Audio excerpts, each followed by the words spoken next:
మనం ఈరోజు శ్రీమద్ భాగవతం 5వ స్కందం 10వ అధ్యాయం మొదలు పెడతాము. మొదటి శ్లోకం నుంచి.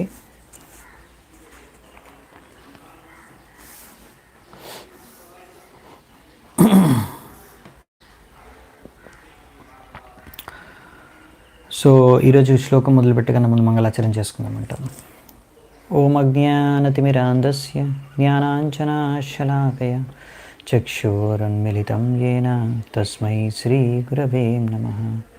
శ్రీచైతన్యమనోభీష్టం స్థాపితం యేన భూతలే స్వయం రూపః కదా మహ్యం దదాతి స్వపదాంతికం.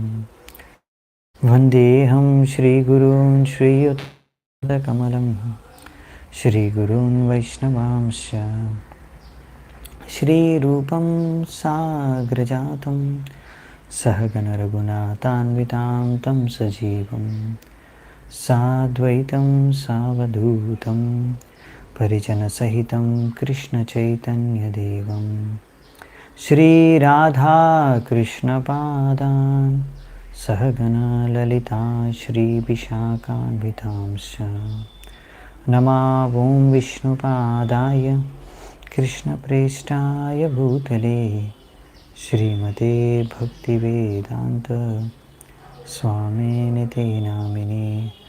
నమస్తే సారస్వతే దేవే గౌరవాణి ప్రచారిణే నిర్విశేష శూన్యవాది పాశ్చాత్యదేశతారిణే. నమో మహావదన్యాయ కృష్ణప్రేమప్రదాయతే కృష్ణాయ కృష్ణచైతన్య నామినే గౌరత్విషే నమః. హే కృష్ణ కరుణా సింధో దీనబంధో జగత్పతే గోపేశ గోపికా కాంత రాధాకాంత నమోస్తుతే. తప్త కాంచన గౌరాంగీ రాధే బృందావనేశ్వరి వృషభానుసుతే దేవి ప్రణమామి హరిప్రియే. నీలాచల నివాసాయ నిత్యాయ పరమాత్మనే బలభద్ర సుభద్రాభ్యాం జగన్నాథాయ తే నమః. వాంఛాకల్పతరుభ్యశ్చ కృపా సింధుభ్యైవ చ పతితానాం పావనేభ్యో వైష్ణవేభ్యో నమో నమః.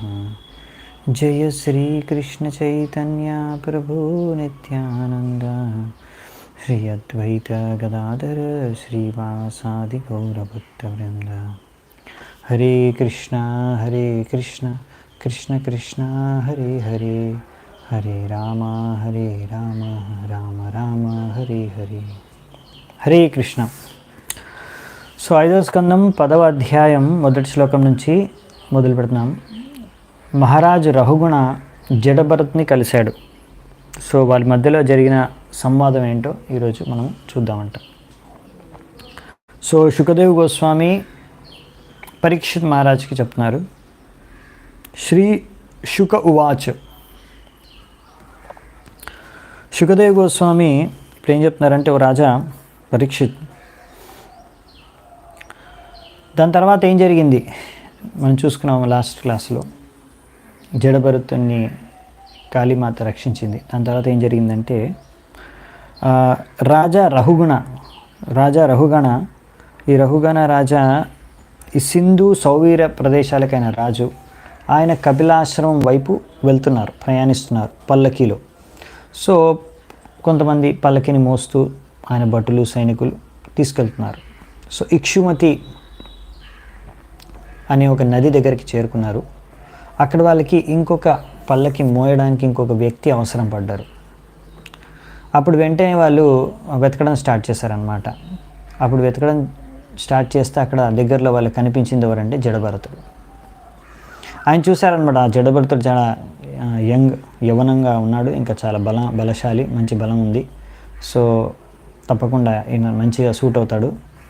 అంటే ఆవులు, ఇంకా లేకపోతే ఎద్దులు, లేకపోతే గాడిదలు మోయగలుగుతాయిగా వెయిట్స్, అలా మోసే శక్తి ఉంది వీడి దగ్గర అనేసి అలా వాళ్ళు ఇతను మంచి కరెక్ట్ క్యాండిడేట్ అని సెలెక్ట్ చేసుకుంటారు. ఈ విధంగా చూసుకొని అసలు జడభరత్ అలాంటి కార్యాలు చేయడానికి ఆయన సరైన వ్యక్తి కాదు, కానీ వాళ్ళు అతన్ని బలవంతంగా పల్లకి మోయడానికి సేవలో పెట్టేశారు. సో ఈ పల్లకి ఇప్పుడు జడభరతుడు కూడా మోస్తున్నాడు, 4 ఉంటారు. సో అందులో ఒకరు జడభరతుడు కూడా మోస్తున్నాడు. అది సరిగ్గా వెళ్ళట్లేదు అన్నమాట. సరిగ్గా ఇప్పుడు ఎలా వెళ్ళాలో స్మూత్గా వెళ్ళట్లేదు.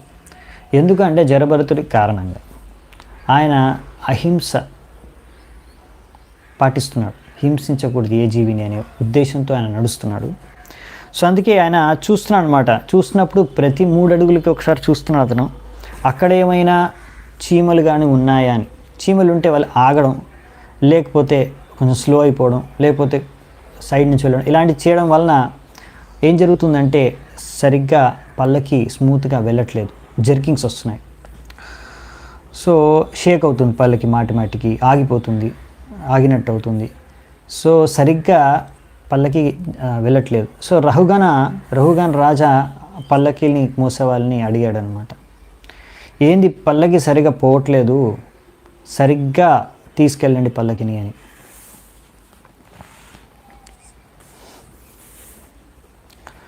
సో ఇక్కడ జడభరతుడు ఆయన ఎప్పుడు కూడా మర్చిపోడు, ఆయన భగవంతుడు భక్తుడు.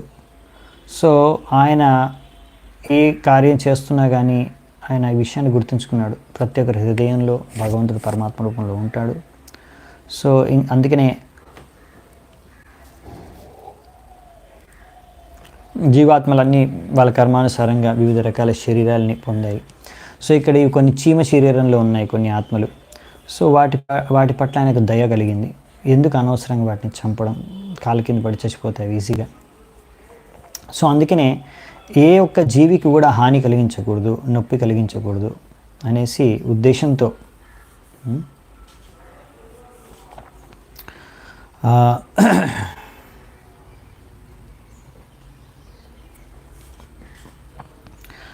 ఆయన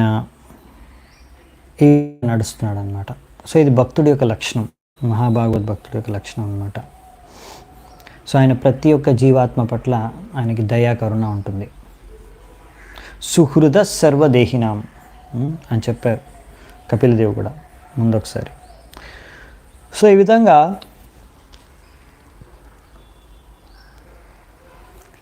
ఎవరైతే పల్లకీని మోసేవాళ్ళు ఎప్పుడైతే విన్నారో, ఇలా రాజు డైరెక్ట్గా అనేస్తున్నాడు, సరిగ్గా పల్లకిని మోయండి, సరిగ్గా మోయట్లేదు మీరు అని, సరిగ్గా తీసుకెళ్ళండి స్మూత్గా అని. అది వినగానే మిగతా పల్లకి వాళ్ళందరికీ భయం వేసింది.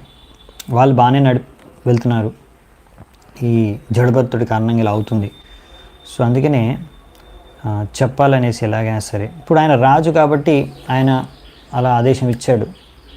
సో ఇప్పుడు వీళ్ళు మిగతా వాళ్ళు భయపడిపోయారు, మళ్ళీ ఆయన ఏం దండను విధిస్తాడు దీనికి అనేసి భయపడిపోయి, ఇప్పుడు ఎలాగైనా నేను కారణం కాదు, ఈ వ్యక్తి కొత్తగా వచ్చిన వ్యక్తి కారణం అని చెప్పడానికి వాళ్ళు ఇప్పుడు సిద్ధమవుతారు అన్నమాట.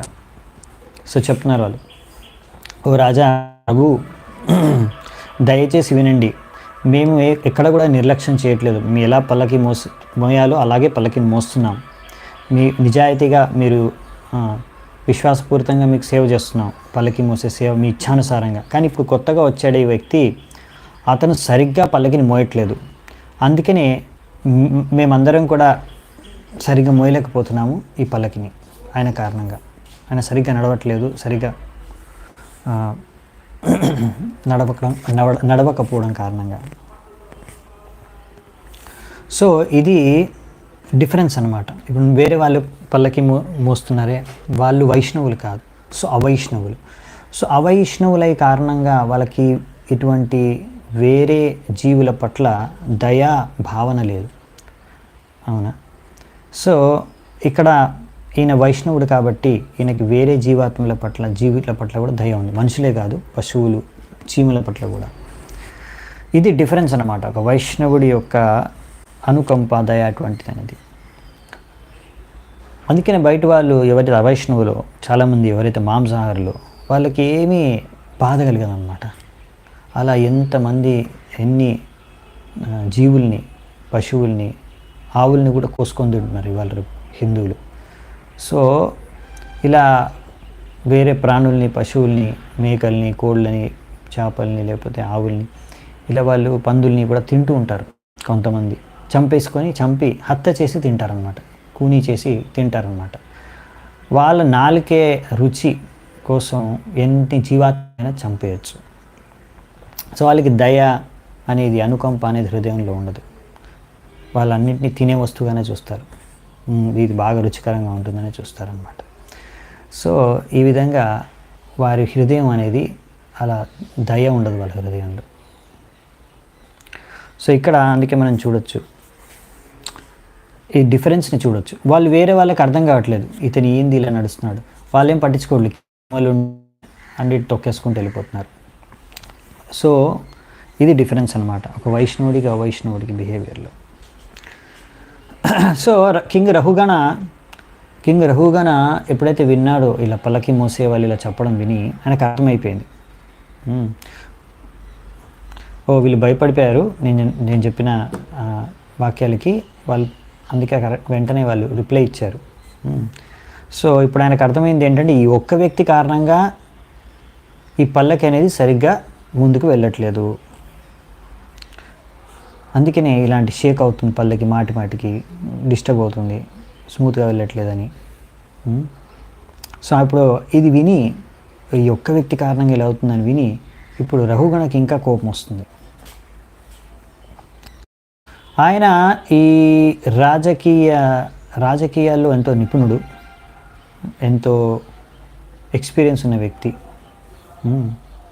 కానీ ఇప్పుడు ఆయన ఒక రాజుగా ఉండడంతో వెంటనే ఆయనకు కోపం వచ్చేసింది. సో ఈ విధంగా ఆయన యొక్క మనసు మొత్తం, మైండ్ మొత్తం మోడ్ ఆఫ్ ప్యాషన్ అంటే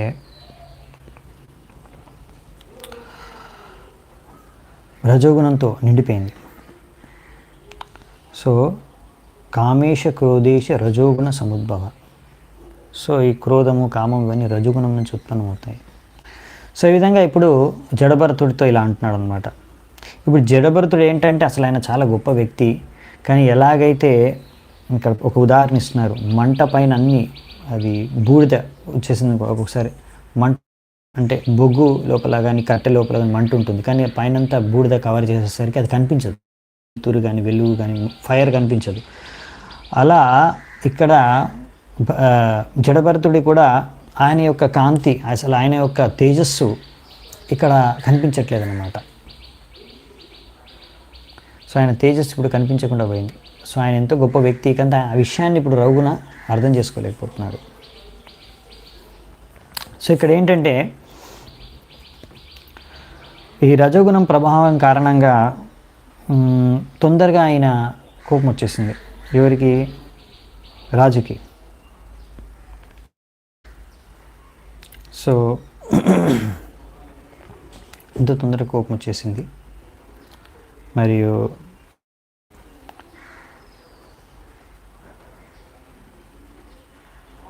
ఇక్కడ జడభరతుడు మాత్రం అలాగే సైలెంట్గా ఉంటున్నాడు, అన్నీ సహిస్తున్నాడు, సహించుకుంటూ వెళ్ళిపోతున్నాడు. ఎందుకంటే ఆయన దగ్గర ఇప్పుడు ఆయన ఎంతో ఆధ్యాత్మిక ప్రగతి సాధించాడు కాబట్టి ఆయనకి ఎవరు ఇన్సల్ట్ చేసినా, చంపడానికి వెళ్ళినా కానీ ఆయన సహించాడు, మనం చూసాము. సో ఆ విధంగా ఇప్పుడు రఘుగుణ ఎంతో కోపంతో ఇప్పుడు జడభరతుడికి ఇలాంటి వాక్యాలు ఆయనతో అంటాడు. ఏమంటాడంటే, ఇప్పుడు కొంచెం వ్యంగ్యంగా, సార్కాస్టిక్ అనమాట, వ్యంగ్యంగా ఆయనకి కొంచెం మందలిస్తాడు, ఇన్సల్ట్ చేస్తాడు, అవమానిస్తారు, అవమానపూర్వకమైన వాక్యాలు చేస్తారు, తర్వాత డైరెక్ట్ కూడా అంటారు. సో ఇప్పుడు how troublesome this is my dear, ఓ నా తమ్ముడా, ఎలాంటితో నీకు కష్టదాయకంగా ఉన్నట్టుంది, నువ్వు చాలా అలసిపోయినట్టు కనిపిస్తున్నావు, ఎందుకంటే నువ్వు ఒక్కడివే ఎంతో దూరం నుంచి ఎవరి సహాయం లేకుండా ఈ పల్లకిని నడుపుతున్నావు కదా, మోసుకెళ్తూ వస్తున్నావు కదా, అంతేకాకుండా నువ్వు చాలా ముసలివాడైపోయావు, కాబట్టి నీకు ఇంత కష్టం ఎక్కువైపోయింది, నువ్వు భరించలేకపోతున్నావు అంత భారాన్ని. అందుకే ఓ మిత్రుడా, అందుకే నువ్వు ఇంకా చాలా బలం కూడా లేదు నీకు, ఇప్పుడు అంత బలము శక్తి లేదు నీకు, మీ తోటి వాళ్ళు నీకు సహాయం చేయట్లేదే, ఇంకా మిగతా పల్లకి చేయట్లేదు కదా నీకు అనేసి ఇలా వ్యంగ్యంగా అడుగుతున్నాడు అనమాట. అంటే ఆయన చూశాడు జడభరతుడికి చాలా యవ్వన వయసులో ఉన్నాడు, శక్తి ఉంది, ఇంకా మిగతా వాళ్ళందరూ బాగానే మోస్తున్నారు, ఈయన ఒక్కడే వాళ్ళతో సహకరించట్లేదు. సో అందుకే అన్ని రివర్స్గా అన్నాడు అనమాట. నువ్వు ముసలివాడు అయిపోయావా, నీకు చేతనం అవ్వట్లేదా, నువ్వు ఒక్కడివే మోస్తున్నావు ఇంతసేపు వరకు, అందుకనే ఇంకా లేకపోతే వేరే వాళ్ళు నీకు సహకరించట్లేదా, చాలా బరువు ఎక్కువైపోయిందా, నీకు ఒక్కడివే మోసి చాలా దూరం నుంచి మోసావు కదా. బేసికలీ ఇప్పుడే ఆయన మోయడం స్టార్ట్ చేస్తాడు. సో కావాలని ఇలా వ్యంగ్యంగా సార్కాస్టిక్ వర్డ్స్తో ఈ యొక్క జడభరతుడిని ఇలా అవమానించాడు. అలాంటి వాక్యాలు చేసిన ఆయన జడభరతుడు ఏమాత్రం, జడభరతుడిని చంపడానికి ప్రయత్నించి వాళ్ళు ఆల్మోస్ట్ చంపబోతుంటే కూడా జడభరతుడు ఏమాత్రం పట్టించుకోలేదు. ఎందుకంటే ఆయన భౌతిక స్తరంలోనే లేడు, ఆయన ఆధ్యాత్మిక స్తరంలోనే. ఆయన శరీరం, నేను శరీరం అనే విషయంలో, నేను శరీరం కాదనే విషయం ఆయనకు సంపూర్ణంగా సాక్షాత్కారం అయిపోయింది. సో ఆయన ఇంకా భౌతిక చేతనంలో లేడు కాబట్టి అతనికి ఏమాత్రం అసలు ఆయన ఏమంటున్నా ఆయనకి ఏమనిపించలేదు. ఎందుకంటే ఆయనకు తెలుసు ఆయన శరీరం కాదు, అని నా ఆత్మ అని. ఆయన లావుగా లేకపోతే సన్నగా, అప్పుడు ఆయన అంటున్నాడు కదా, నువ్వు నీకు బలం లేదు, ముసలివాడివి అని. సో ఇదంతా కూడా ఈ శరీరం సంబంధించింది. ఈ శరీరం అంటే పంచమహాభూతాలు 3, మన్బుద్ధి అహంకారం, మనస్సు బుద్ధి సూక్ష్మతత్వాలతో నిర్మితమైంది. సో దీంతో ఆయనకి ఏమాత్రం సంబంధం లేదు. ఈ శరీరానికి 2 కాళ్ళు చేతులు ఉన్నాయి, కానీ ఆయన సంపూర్ణంగా ఆధ్యాత్మిక చేతనలో ఉన్నాడు. సో ఈ శరీరాన్ని ఆయన దూషిస్తున్నాడు, ఆ వాక్యాలన్నీ కూడా శరీరాన్ని చూసి చేస్తున్నాడు ఆ రాజు. అందుకనే ఇటువంటి వ్యంగ్యమైన వాక్యాలు చేసిన ఆయన రాజు అసలు ఏమీ పట్టించుకోలేదు. అలాగే ఎలా నడుపుతున్నాడు ఆయన పల్లకిని, అలాగే మూసుకుంటూ వెళ్ళిపోతున్నాడు, ఆపుకుంటూ స్లోగా, ఏమాత్రం పట్టించుకోలేదన్నమాట. మనం అర్థం చేసుకోవచ్చు, ఎప్పుడైతే బందిపోట్లు ఆయన పట్టుకొని వెళ్ళినప్పుడు కూడా ఆయన వాళ్ళని విరోధించలేదు, వాళ్ళు చంపడానికి పోయినా అతను విరోధించలేదు, భగవంతుడి పైన ధ్యానం చేసుకుంటున్నాడు. అటువంటి మహాభక్తుడైన. సో అందుకనే ఈ రాజు యొక్క ఇటువంటి వాక్యాలు అతన్ని ఏమాత్రం విచలితం చేయలేదు, ప్రభావితం చేయలేదు, ఆయన చేతనే ఏమాత్రం డిస్టర్బ్ అవ్వలేదు. ఇంకా దాని తర్వాత రాజు అయితే ఒక మాట అనేసాడు, వ్యంగ్యంగా అవమానించేశాడు, సరిగ్గా వీడు నడుపుతాడేమో అనుకున్నాడు, కానీ ఇంకా ఏమాత్రం మారలేదు. ఎలా ముందు నడుపుతున్నాడో జడభరతుడు ఏమాత్రం పట్టించుకోకుండా రాజు ఏం చెప్పాడు అతను తన నడిపే విధంగానే నడుపుకుంటూ వెళ్ళిపోతున్నాడు.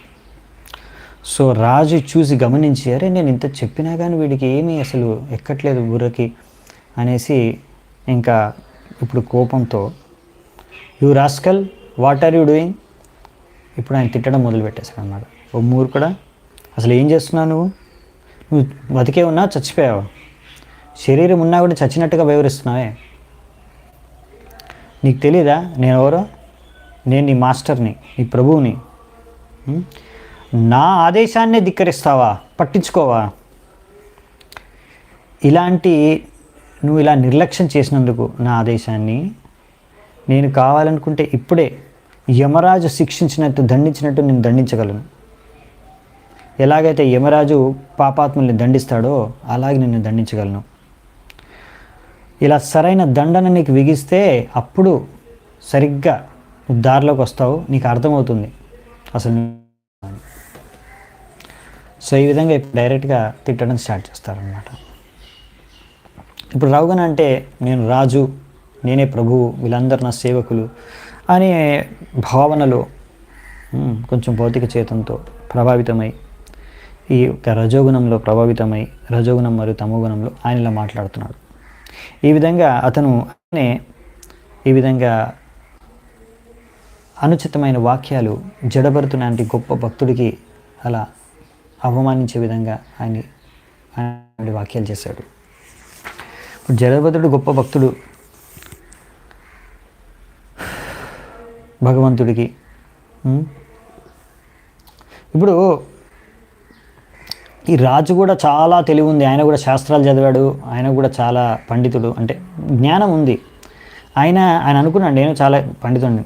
కానీ ఇప్పుడు ఈ యొక్క ఉన్నతమైన స్థాయిలో అడ్వాన్స్డ్ డివోటీ, ఒక ఉన్నతమైన చేతనలో ఉన్న భక్తుడిని ఆయన ఎలా భక్తిలో స్థాపితమై ఉన్నాడో ఆ విషయాలను గ్రహించలేకపోతున్నాడు. ఆయన లక్షణాలు చూసి తెలుసుకోలేకపోతున్నాడు. జడభరతుడు హృదయంలో పరమాత్ముడు భగవంతుడు స్వయంగా ఉన్నాడు. భక్తులు ఏంటంటే భగవంతుడిని ఎప్పుడు వాళ్ళ హృదయంలో ధరించి వాళ్ళు ఎక్కడికి వెళ్ళినా ప్రయాణిస్తారు. సో అంతేకాకుండా ఈ జడభరతుడు అందరి జీవుల యొక్క శ్రేయోభిలాషి అనే విషయాన్ని అతను అర్థం చేసుకోలేకపోయాడు. అండ్ అందుకనే ఇప్పుడు ఈ జడభరతుడు ఇవన్నీ విన్న తర్వాత రఘుగుణవి ఏం పట్టించుకోడు. ఆయనకి ఏం అన్న శరీరాన్ని చూసి శరీరం స్థాయిలో భౌతిక స్థాయిలో ఇతను మాట్లాడుతున్నాడు అని తెలిసి ఇప్పుడు నవ్వుతూ కొంచెం స్మైల్ ఇస్తాడు, మాట్లాడతాడు. ఇప్పటివరకు మీరు చూడలేదు జడభరతుడు మాట్లాడడం, ఇంతసేపు చూశారు మీరు. ఇప్పుడు యాక్చువల్లీ జడభరతుడు మాట్లాడడం స్టార్ట్ చేస్తాడు. అప్పుడు మనకు అర్థమవుతుంది జడభరతుడు ఎంత ఉన్నతమైన చేతన, ఉన్నతమైన జ్ఞానం కలిగిన భక్తుడు అనేది. సో జడభరతుడు ఏం చెప్పడం స్టార్ట్ చేశారనేది 9వ నంబర్ శ్లోకం నుంచి ఉంది, చూద్దాము. కానీ తాత్పర్యంలో కొన్ని విషయాలు ఇచ్చారు అక్కడ ప్రభుపాల్ వారు. కింగ్ రఘుగణ, నేను రాజు కాబట్టి నేను ఎవరిని ఎలాగైనా ఎంతైనా దండించవచ్చు అని.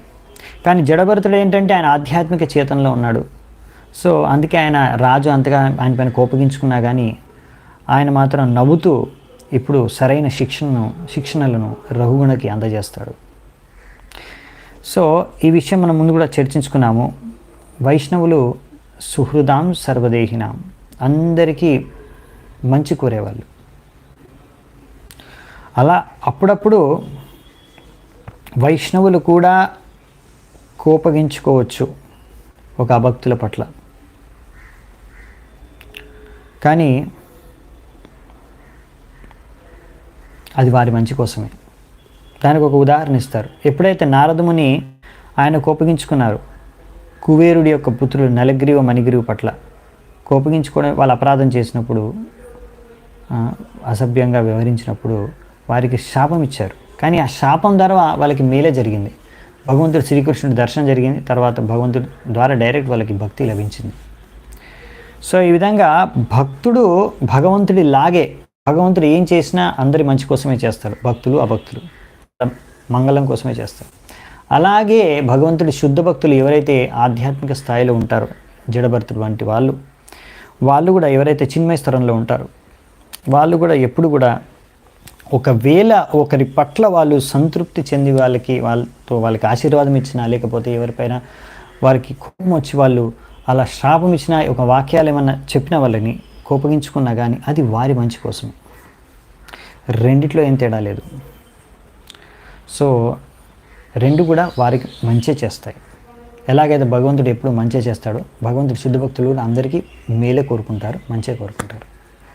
ఇది ఇక్కడ మనం విషయం అర్థం చేసుకోవాల్సింది. సో ఇప్పుడు జడభరతుడు ఏమంటాడో చూద్దాం. ఇక్కడ బ్రాహ్మణ ఉవాచ అన్నారు. ఆయన ఒక గొప్ప బ్రాహ్మణుడు జడభరతుడు. ఆయన ఏమన్నాడంటే, ఓ రాజా, నువ్వు చాలా వీరుడివి, నువ్వు ఏదైతే వ్యంగ్యంగా అన్నావో అంతా నిజమే. అసలైతే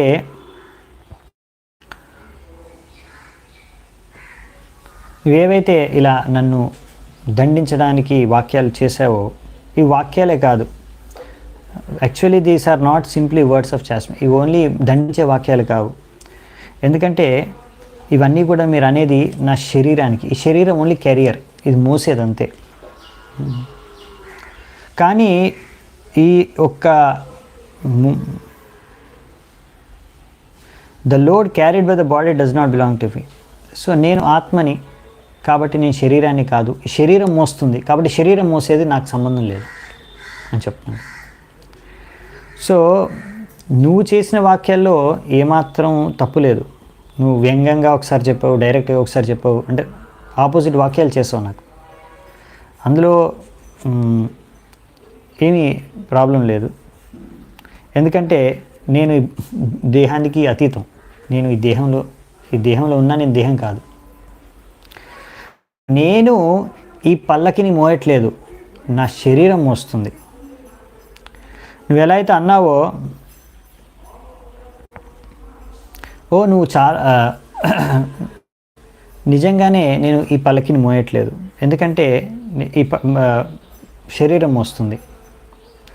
నువ్వు అన్నావు నేను లావుగా లేను, సన్నగా ఉన్నాము, బలం లేదు అని.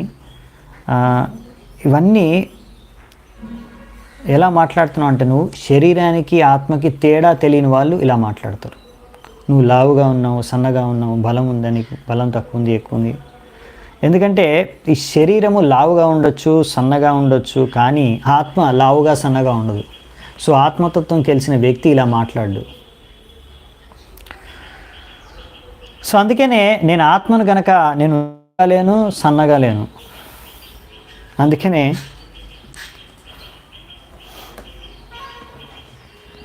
ఎప్పుడైతే నువ్వు అన్నావో నేను లావుగా లేనని, కరెక్టే, నేను లావుగా కూడా లేను, సన్నగా కూడా లేను. ఎందుకంటే ఈ శరీరం కాదు నేను. సో ఇంకా నేను ఎక్కడికైతే వెళ్తున్నానో అంటే ఇప్పుడు నా శరీరము ఈ పల్లకిని ఎక్కడికో తీసుకెళ్తుంది, దాంతో నాకు సంబంధం లేదు. నా శరీరానికి సంబంధం లేదు, ఈ శరీరం ఎక్కడికి వెళ్తుందో దాంతో నాకు సంబంధం లేదు. సో అందుకనే నాకు ఎటువంటి సమస్య లేదు.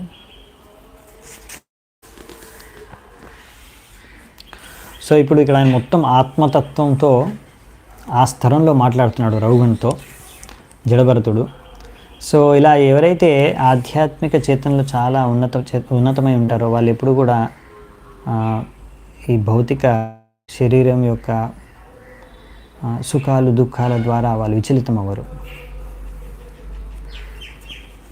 సో మనము రకరకాల తపస్సులు వ్రతాలు చేసేది ఎందుకంటే ఈ విషయాన్ని అర్థం చేసుకోవడానికి, శరీరంకి మరియు ఆత్మకి తేడా అర్థం చేసుకోవడానికి, ఎలా ఈ ఆత్మది శరీరం యొక్క సుఖదుఖాలకు అతీతం అనే విషయాన్ని అర్థం చేసుకోవడానికి మనకు హెల్ప్ అయ్యేది ఈ వ్రతాలు, తపస్సులు ఇవన్నీ.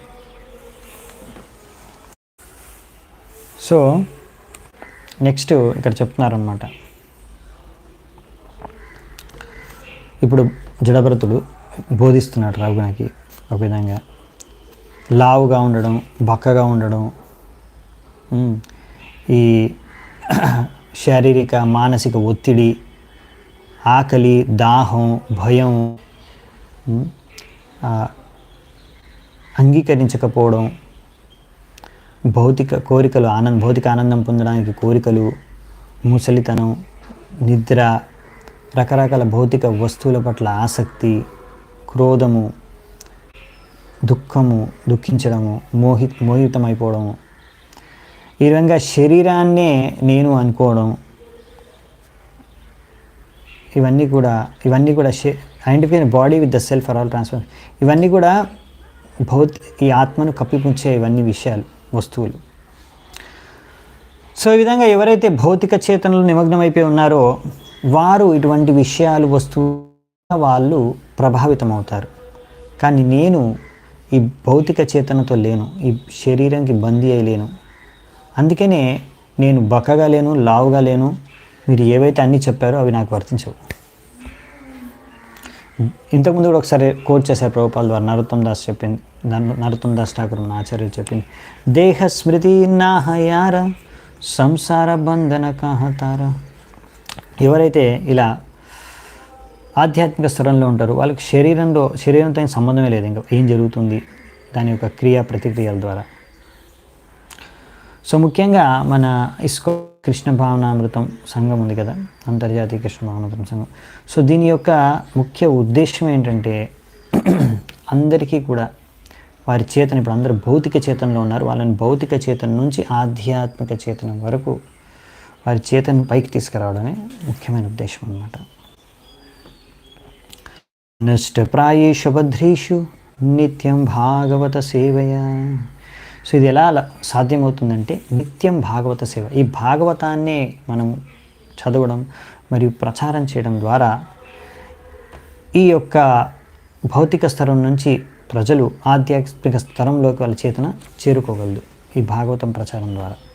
ఈ భాగవతంలో ఈ తత్వాలన్నీ ఉన్నాయి, ఇక్కడ రాశారు. అందుకే ఏం జరుగుతుంది, నష్టప్రాయేషు భద్రేషు, ఎన్ని అభద్రాలు ఉన్నాయి అన్నీ కూడా తొలగిపోతాయి. నిత్యం భాగవత సేవయ భగవత్యుత్తమ శ్లోకే భక్తిర్భవతి నైష్టికి.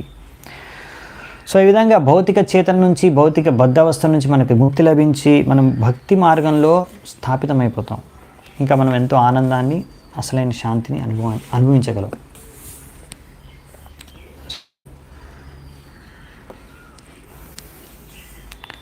ఇక నెక్స్ట్ ఇక్కడ శ్లోకం ఉంది. ఇక్కడ కాళ్ళు స్టార్ట్ అయ్యాయి, నేను చెప్పడం మర్చిపోయాను చదవడం. ఓకే, సో 11th నుంచి చదువుదామంట. జీవన్ మృతత్వం నియమేన రాజన్ ఆద్యంతవద్యద్వికృతస్య దృష్టం స్వస్వామ్యభావో ధ్రువ ఈడ్య యత్ర తర్హ్యుచ్యతే సౌ విధికృత్య యోగః. సో ఇప్పుడు ఏమంటే రఘుగుణ జడభరతుడు రాజా రఘుగుణకి, ఓ రాజా, నువ్వు అనవసరంగా నన్ను నిందించావు, నువ్వు బతికున్నావా చచ్చున్నావా అనేసి. ఈ విషయంలో నీకు చెప్తాను నేను ఒకటి. ఒకవేళ భౌతికంగా చూస్తే ప్రతి భౌతిక వస్తువుకి ఒక సమయంలో అది పుట్టుతుంది, తర్వాత ఒక సమయంలో అది వినాశనం అయిపోతుంది. అంటే ఆవిర్భావం ఇంకా వినాశనం అనేది ఉంటుంది, బిగినింగ్ ఎండింగ్ ఉంటుంది భౌతిక వస్తువు దేనికైనా సరే.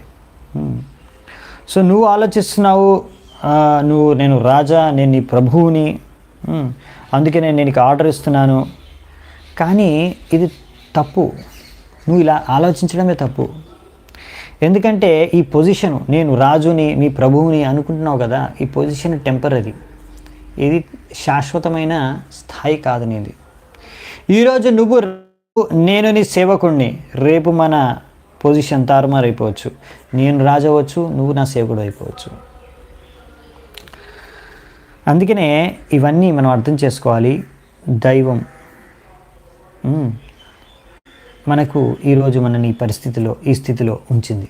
సో రేపు స్థితి చేంజ్ అయిపోవచ్చు, రివర్స్ అయిపోవచ్చు. సో ఈ విషయాన్ని మనం ఎప్పుడు గుర్తుంచుకోవాలి. ఇది మన శాశ్వతమైన పొజిషన్ కాదని. సో ఎవరు కూడా ఈ యొక్క భౌతిక ప్రపంచంలో అసలు ప్రభువు మాస్టర్ కానీ కాదు, అందరూ దాసులే. మాస్టర్ ప్రభు ఒకరే, ఎవరు? భగవంతుడు. ఏకల ఈశ్వర కృష్ణ ఆరస్వభృత్య. కృష్ణుడు ఒక్కడే ఈశ్వరుడు, మిగతా వాళ్ళందరూ కూడా ఆయన దాసులే. రాజైనా సరే, భటుడైనా సరే, బ్రాహ్మణుడైనా సరే, ఎవరైనా సరే, అందరూ కూడా భగవంతుడి యొక్క. సో 12వ శ్లోకం చూద్దాం. ఆ విషయం ఫస్ట్ ఎక్స్ప్లెయిన్ చేశారు రఘుగుణకి. నేను రాజు, నేను ప్రభువు అనుకుంటున్నాం, ఇదంతా కూడా భౌతిక స్థాయిలో ఆలోచిస్తున్నాను. విశేష బుద్ధేర్వివరం మనాక్ష పశ్యామయన్న వ్యవహారతోన్యత్ క ఈశ్వరస్తత్ర కిమీషితవ్యం తథాపిరాన్ కరవామ కిం తే. ఓ రాజా, నువ్వు ఇంకా నేను రాజుని, వీడు సేవకుడు కాబట్టి నేను ఆర్డర్ ఇవ్వచ్చు, ఇంకా అతను నా ఆర్డర్ ఫాలో అవ్వాల్సిందే, నేను చెప్పిన ఆదేశాన్ని ఫాలో అవ్వాల్సిందే. సో అలా నువ్వు ఇంకా అనుకుంటే, నువ్వు ఇలాంటి తేడా అయితే చూపిస్తున్నావో, ఇది నేను మళ్ళీ చెప్తున్నాను నీకు సరిగ్గా, ఇది తాత్కాలికం మాత్రమే.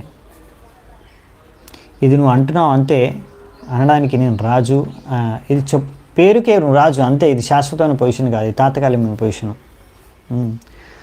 సో అందుకనే అర్థం చేసుకో, ఎవరు మాస్టరు, ఎవరు సర్వెంట్, ఎవరు ప్రభు, ఎవరు దాసు. ఈ ప్రకృతి యొక్క నియమాలు ఉన్నాయి, గుణాలు ఉన్నాయి, అది ప్రతి ఒక్కరిని ప్రభావితం చేస్తుంది ఒక విధంగా వ్యవహరించడానికి. కాబట్టి ఒకరోజు ఈ దైవం, ప్రకృతి ఈరోజు నిన్ను మాస్టర్ చేస్తుంది, ప్రభువుని చేస్తుంది, రేపు నేను దాసుని చేస్తుంది. అయినా నువ్వు అర్థం చేసుకోకుండా నేనే మాస్టరు, నువ్వు నా సర్వెంటు అంటే, సరే నేను స్వీకరిస్తాను, సరే ఆర్డర్ చేయి, నేనేం చేయాలి మరి నీకు? ఇప్పుడు ఆర్డర్ చేయండి. నువ్వు ఇంకా అలాగే భావిస్తాను, నేను మాస్టర్ని, నేను ప్రభువుని, వీడు నా సేవకుడిని, నేను చెప్పింది వినాలంతే అని నువ్వు అనుకుంటే, సరే ఆర్డర్ చేయి. నువ్వేం ఆర్డర్ చేస్తే నేను అది ఫాలో అవుతాను. మరి ఏం చేయగలను నేను మీకోసం? సో ఈ భౌతిక ప్రపంచంలో అందరూ ఇలా